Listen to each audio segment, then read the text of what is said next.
Hello बच्चों, welcome to future study point.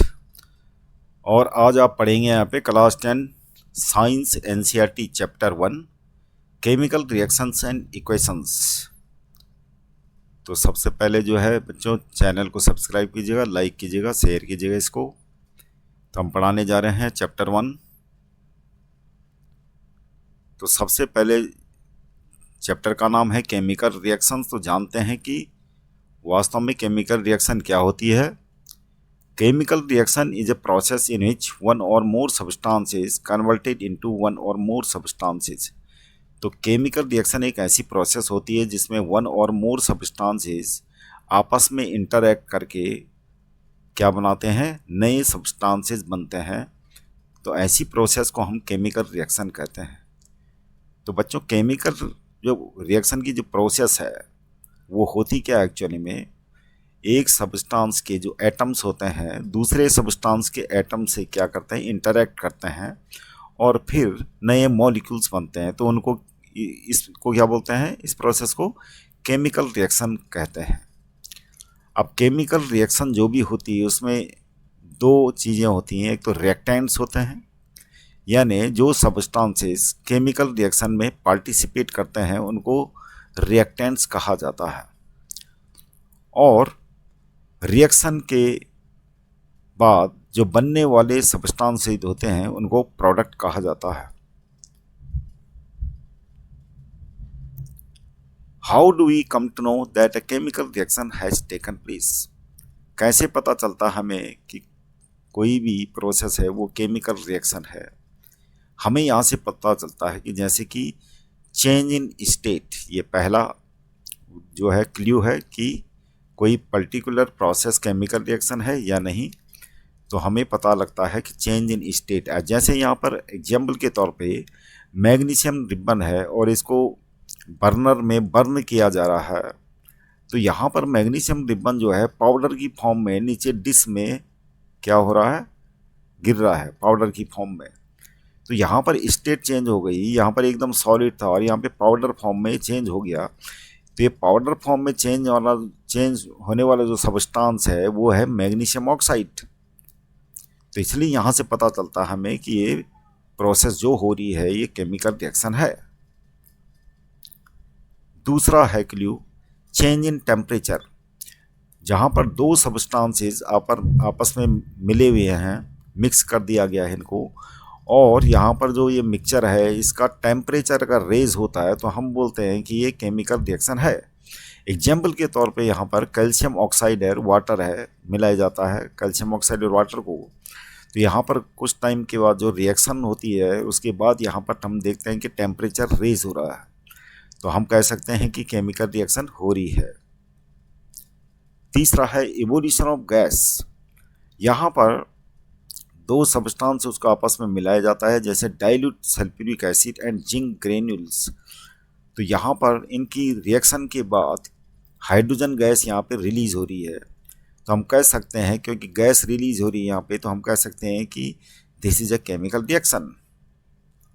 अगला है चेंज इन कलर। अगर दो सब्सटेंसेस आपस में इंटरैक्ट करके दोनों के कलर अलग अलग हैं और बाद में कुछ देर बाद उसका कलर चेंज हो गया मिक्सचर का, तो हम कह सकते हैं कि ये केमिकल रिएक्शन हो रही है।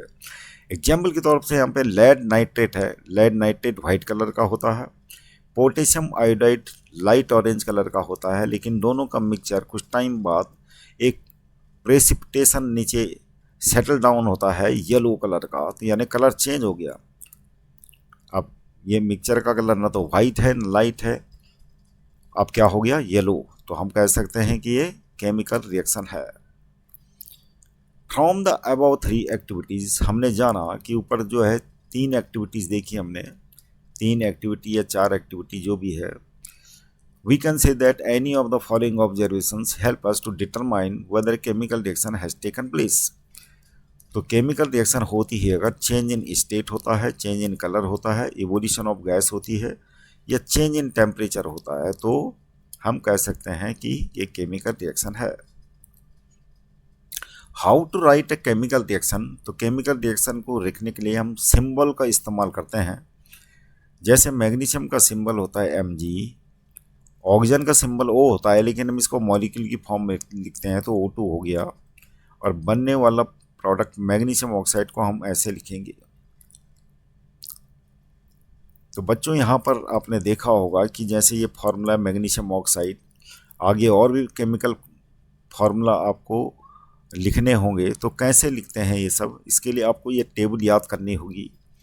इसमें देखो पॉली एटमिक आयन दे रखे हैं और उनका सिंबल दे रखा, और ऊपर जो दे चार्ज दे रखा। तो आपको ये फार्मूला याद करना है इनका, तभी जाके आप कोई भी केमिकल फार्मूला लिख सकते हैं। इसके बगैर आप केमिकल फार्मूला नहीं लिख सकते। ये रटने का नहीं है ज़्यादा, मतलब रटने का भी है और समझने का भी है। अब एग्जाम्पल के तौर पे आपको लिखना है सोडियम कार्बोनेट। तो सोडियम कार्बोनेट को कैसे लिखेंगे आप?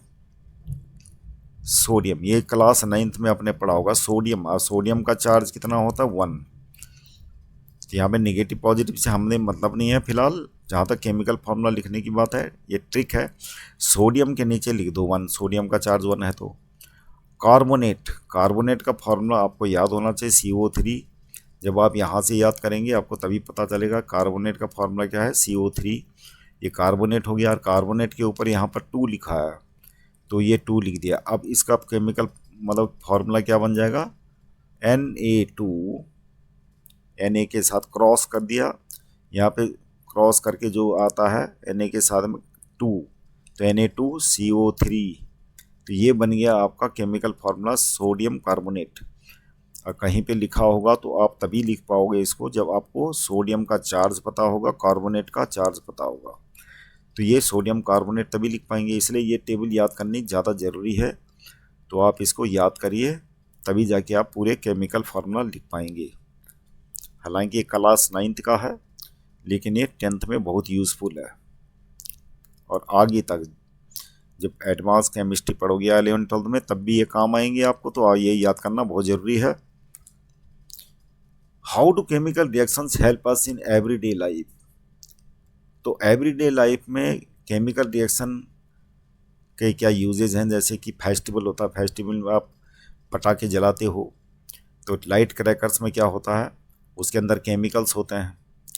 और जैसे ही हम उसमें जो है लाइट करते हैं, जलाते हैं उसको, तो उसके अंदर टेम्परेचर होने की वजह से उसके अंदर जो केमिकल्स होते हैं आपस में रिएक्शन करते हैं। रिएक्शन करने के बाद गैस बनती है, और जो उसका कवर होता है वो फट जाता है, तो आवाज़ निकलती है और लाइट भी निकलती है, साउंड। फोटोसिंथेसिस एक जीता जाता एग्जाम्पल है केमिकल रिएक्शन का। जो लीव्स होती हैं, ग्रीन लीव्स में जो है क्लोरोफिल होता है, वो लाइट को ट्रैप करता है। और कार्बन डाइऑक्साइड जो है, जो स्टोमेटा होते हैं, इंटर करता है, और रूट से वाटर जो है ऊपर आता है लीव्स तक। तो वाटर और कार्बन डाइऑक्साइड की रिएक्शन के बाद क्या बनता है? फूड मॉलिक्यूल बनता है, यानी ग्लूकोज बनता है। तो ये सब फोटोसिंथेसिस रिएक्शन भी क्या होती है? केमिकल रिएक्शन होती है। रस्टिंग में क्या होता है? एक नया सब्सटेंस बनता है, जो आयरन होता है आयरन ऑक्साइड में चेंज हो जाता है। तो आयरन ऑक्साइड क्या होता है? बहुत ही वीक सब्सटेंसेज होता है, जो हाथ लगाने से ही झड़ जाता है, तो उसको रस्टिंग और केमिकल रिएक्शन है। सेलुलर रेस्पिरेशन जो हमारे पास होती है, जो प्रोसेस हम जब इनहेल करते हैं ऑक्सीजन, तो ब्लड में मिलता है, और ब्लड में मिलने के बाद हार्ट उसको पंप आउट करके सारी सेल्स में जो है क्या पहुंच जाती है? ऑक्सीजन पहुंच जाती है, और ग्लूकोज हमारे इंटेस्टाइन से एब्जॉर्ब करके पूरी सेल्स में ग्लूकोज जाता है। ग्लूकोज और ऑक्सीजन की रिएक्शन के बाद जो बनता है कार्बन डाइऑक्साइड बनता है, वाटर बनता है, और एटीपी मॉलिक्यूल बनता है। तो इसी को हम सेलुलर रेस्पिरेशन कहते हैं। कंबशन रिएक्शन सब में होती है, जैसे कि व्हीकल्स में पेट्रोल बर्न होता है, बर्न होने के बाद क्या होता है? वो गैसेस बनती हैं। तो ये केमिकल रिएक्शन है, यानी व्हीकल का चलना, उसके अंदर इंटरेक्शन जो होता है पेट्रोल का और ऑक्सीजन का, तो उसको कंबशन रिएक्शन बोलते हैं। कंबशन रिएक्शन सिंपली फूड बनाते, गैस को जलाना, वो भी कंबशन रिएक्शन है। किसी भी चीज़ को बर्न करना, वो कंबशन रिएक्शन होता है। एसिड बेस रिएक्शन, और एसिड बेस रिएक्शन का यूजेज भी होते हैं बहुत सारे। जैसे नाली कोई जाम पड़ी है, तो उसमें एसिड बेस रिएक्शन से जो है वो जो जाम हुई नाली है वो ठीक हो जाती है। तो हमारे डेली बहुत यूजेज हैं। डाइजेशन प्रोसेस, यानी फूड में जो कॉम्प्लेक्स मॉलिक्यूल होते हैं वो सिंपल मॉलिक्यूल में चेंज होना उनका बहुत ज़रूरी है, तभी जाके हमारी इंटेस्टाइन उसको एब्जॉर्ब कर पाएगी। इसीलिए हमारे पास एक सिस्टम होता है डाइजेशन का, तो वो सब एक केमिकल रिएक्शन है। Why do chemical reaction occur? अब क्वेश्चन है कि केमिकल रिएक्शन क्यों होती है। केमिकल रिएक्शन बच्चों इसलिए होती है कि कोई भी एटम होता है उसकी एक टेंडेंसी होती है कि आउटर मोस्ट ऑर्बिट में एक ऑक्टेट बन सके, यानी 8 इलेक्ट्रॉन होने चाहिए, ऐसी उसकी टेंडेंसी होती है। तो उसी को गेन करने के लिए वो दूसरे एटम से क्या करता है, इंटरैक्ट करता है, और तब जाके नया सब्सटेंस बनता है। तो यहाँ पर जैसे कि नोट्स है कि let's discuss few important points. Why is the balance of chemical reaction needed and why do chemical reaction occur between two substances? One atom of substance react to atom of other substance to fulfill the number of electrons in their outermost orbital, यानी outermost orbital में उस fulfil करने के लिए 8 electron fulfil करने के लिए दूसरे एटम से क्या करता है, इंटरैक्ट करता है। Every atom has a tendency to have octet of electrons in its outermost orbital. For achieving this, one substance reacts with another substance, और इसी ऑक्टेट को गेन करने के लिए वो दूसरे सब्सटेंस के साथ क्या करता है, इंटरैक्ट करता है, और इसी को केमिकल रिएक्शन कहा जाता है। अब बैलेंसिंग केमिकल इक्वेशंस हमें करनी होती है। जिंक प्लस, जैसे यहाँ पे एग्जांपल है जिंक प्लस, कैसे करके पता लगता है कि बैलेंस केमिकल रिएक्शन है। इसके लिए हम रिएक्टेंट्स जो होते हैं उनके एटमों को काउंट करते हैं। जैसे यहाँ पर जिंक का 1 एटम है लेफ्ट हैंड साइड में, तो राइट हैंड साइड में जिंक का 1 एटम है।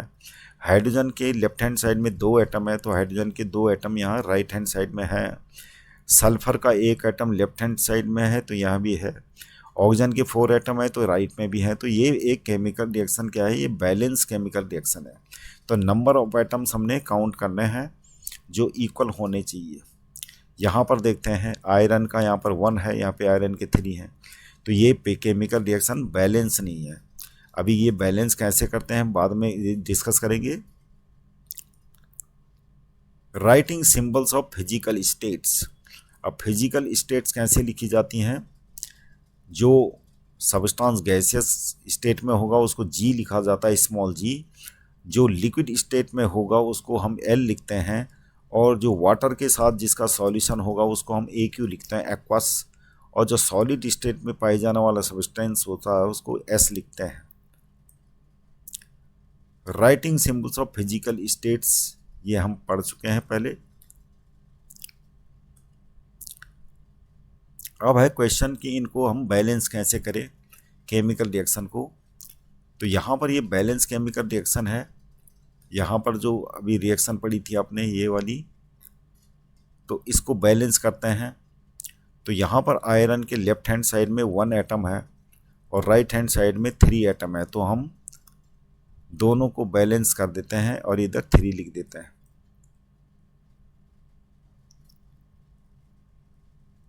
स्टेप बाय स्टेप आपको ये करना है काम।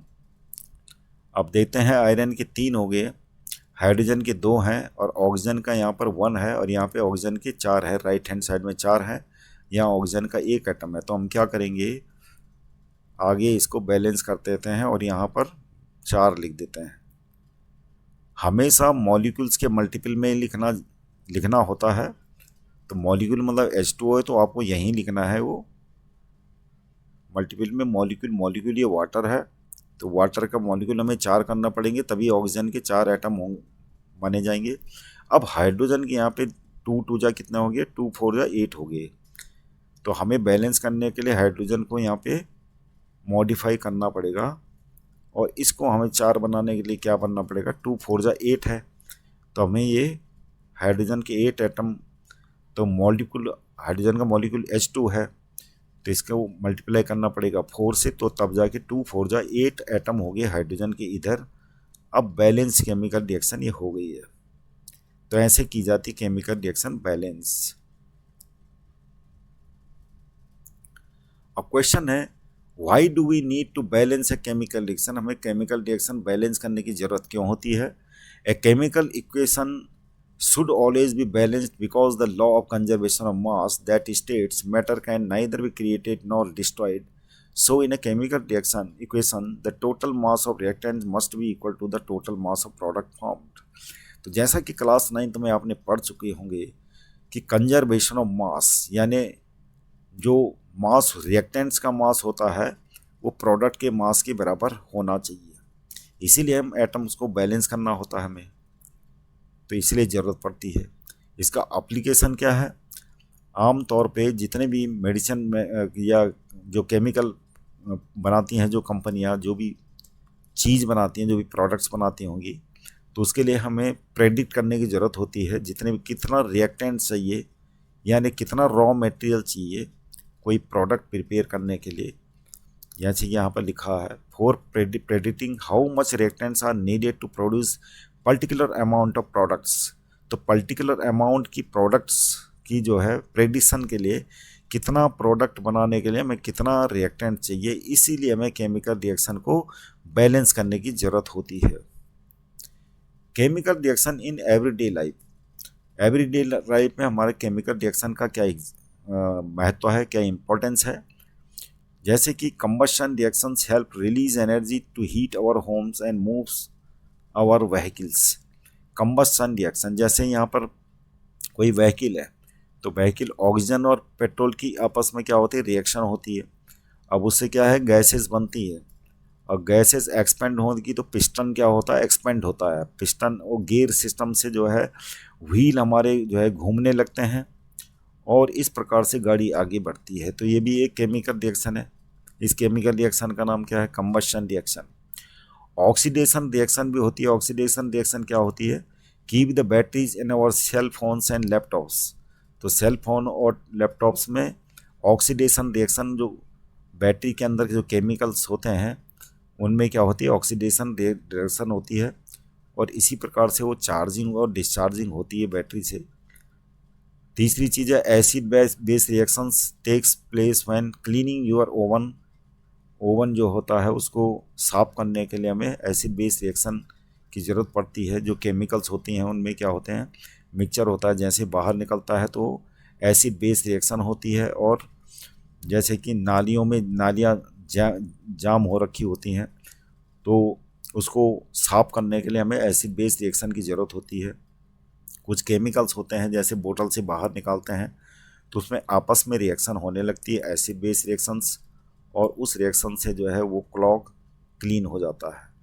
Acid base reactions are also the basis of the titration experiment where you will measure the acidity of fruit juice.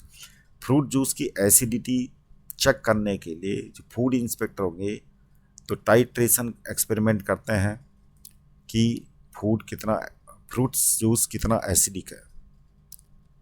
वो इसलिए कि बहुत ज़रूरत से ज़्यादा मात्रा हमारा बॉडी के लिए ठीक नहीं होती, तो इसलिए टाइट्रेशन के माध्यम से वो चेक करना ज़रूरी है। और एसिडिक इसलिए बनाना पड़ता है ताकि प्रिजर्वेटिव्स जो ख़राब ना हो सके, तो वो टाइट्रेशन ज़रूरी होता है। तो इसके लिए भी जो है हमें ये एप्लीकेशन है इसका रियल लाइफ में। How to balance a chemical reaction वो हम बता चुके हैं पहले कि जैसे ये आयरन है, यहाँ पर आयरन के 3 एटम है तो हमने यहाँ पे 3 करना पड़ेगा और एक एक करके बैलेंस करने हमने।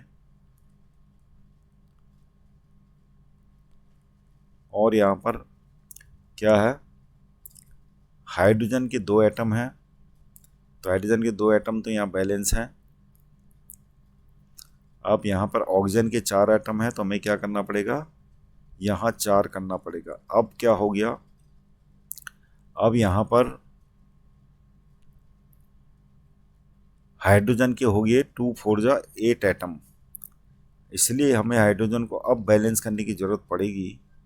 तो हाइड्रोजन को हमें यहाँ पे क्या करना पड़ेगा, 8 एटम करने के लिए हाइड्रोजन मॉलिक्यूल को 4 से मल्टीप्लाई करना पड़ेगा, तब जाके 2 4 जा 8 एटम होंगे हाइड्रोजन के। तो ये बैलेंस हो गई केमिकल रिएक्शन।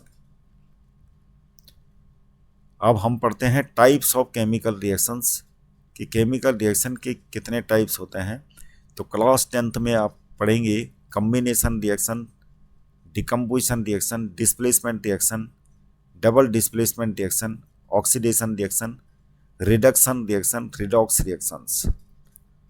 तो बच्चों तब तक चैनल को सब्सक्राइब कीजिएगा, लाइक कीजिएगा, ताकि आपको बता सकें टाइप्स ऑफ केमिकल रिएक्शंस। और उसके बाद एनसीईआरटी सॉल्यूशन कराएंगे आपको। फिलहाल आप डिस्क्रिप्शन बॉक्स में लिंक दे रखा हमारी वेबसाइट का, वहाँ पे आप एनसीईआरटी स्टडी कर सकते हैं। जितने भी A to Z जो चैप्टर के बीच के क्वेश्चन हैं और बैक एक्सरसाइज में सारे क्वेश्चन आंसर आपको मिल जाएंगे, तो आप लिंक पे जा सकते हैं।